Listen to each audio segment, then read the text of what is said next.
Back to our top story, and of course that being Iran's most senior nuclear scientist, Mohsen Fakhrizadeh, having been assassinated near the capital, Tehran, this Friday. That killing having been confirmed by the country's defence minister. He was considered the driving force behind the country's nuclear weapons program before it was quietly disbanded in the early 2000s. Joining me now is Adnan Tabatabai, a political analyst on Iranian affairs. Adnan, just how significant is this killing?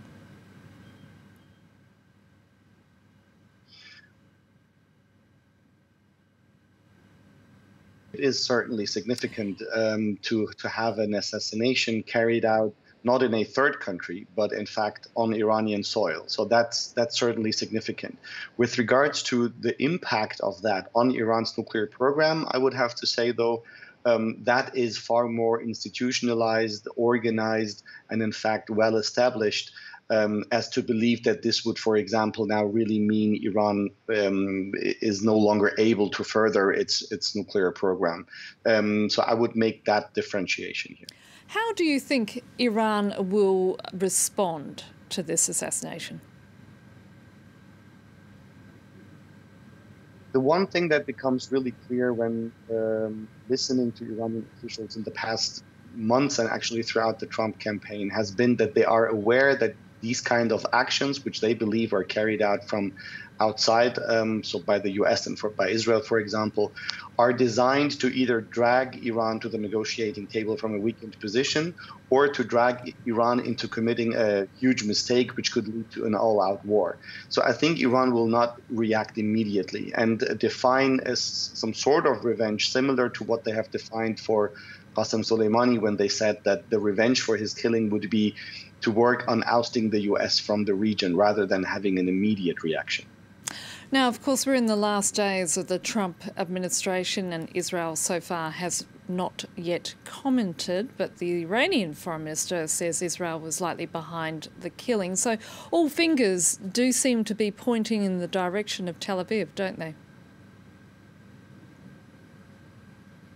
Yeah, I mean, it's basically an open secret that 10 years ago there have been many such targeted killings carried out by the Israeli intelligence, Mossad. So the design looks pretty much as if it's a Mossad operation. Let's take into consideration the previous trips that U.S. Secretary of State Mike Pompeo did into the region,